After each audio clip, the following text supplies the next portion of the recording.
आफ्रिकेच्या धर्तीवर सध्या अंडर-19 वर्ल्ड कपचा थरार रंगला आहे. 50 षटकांच्या या विश्वचषकात भारताने सुरुवातीपासूनच चमकदार कामगिरी केली. मंगळवारी भारताच्या युवा ब्रिगेडने यजमानांना नमवून फायनलचे तिकीट मिळवले. उपांत्य सामन्यात भारतासमोर दक्षिण आफ्रिकेचे आव्हान होते, पण मराठमोळ्या सचिन धसने शानदार खेळी करून भारताला विजय मिळवून दिला. मूळच्या बीडमधील असलेल्या सचिनने 96 धावांची अप्रतिम खेळी केली. त्याच्याशिवाय भारतीय कर्णधार उदय सहारने 81 धावांची खेळी केली. भारतीय कर्णधाराने 124 चेंडूत 6 चौकारांसह 81 धावा करून भारताच्या विजयावर शिक्कामोर्तब केला.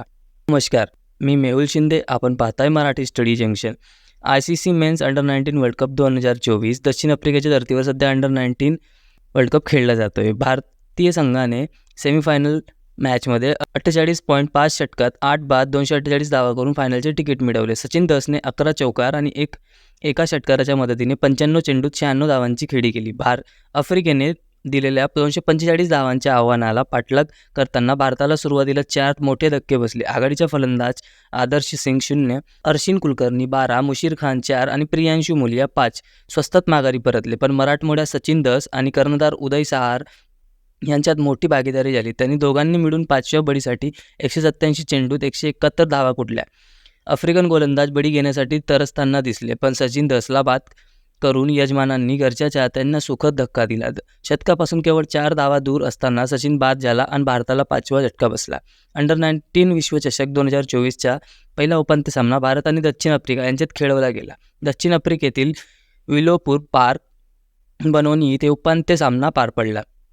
नाणेफेक गमावल्यानंतर प्रथम फलंदाजी करताना यजमान आफ्रिकेच्या संघाने निर्धारित 50 षटकात 7 बाद 244 धावा केले. यजमान संघाकडून लुआंडे प्रिटोरियसने सर्वाधिक 76 धावांची खेळी केली, तर भारताकडून राज लिंबाबीने सर्वाधिक 3 बळी घेतले. या दरम्यान त्याने 9 षटकात 60 धावा दिल्या. याशिवाय मुशीर खानने 2 बळी घेतले. या दरम्यान मुशीरने 10 षटकात 43 धावा दिल्या, तर नमन तिवारी आणि सौम्य पांडे यांनी प्रत्येकी 1-1 बळी घेण्यात यश आले.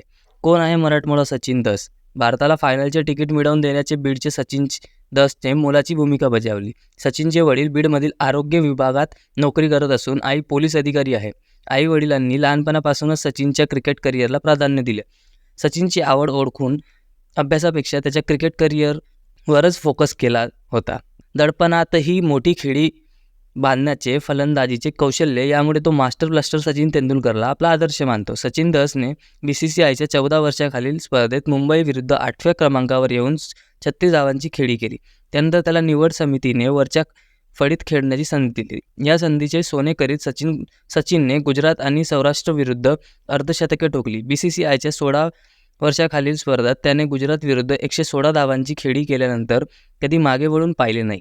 त्याचा स्वभाव शांत आहे, मात्र तो फलंदाजी स्फोटक करतो, असे प्रशिक्षक अझर शेख यांनी अलीकडेच लोकमतशी बोलताना सांगितले. तर मित्रांनो, हा होता आपला मराठमोळा सचिन धस. व्हिडिओ आवडल्यास व्हिडिओला लाईक करा, चॅनलला सबस्क्राईब करा आणि बेल आयकॉनवर क्लिक करा. थँक्यू.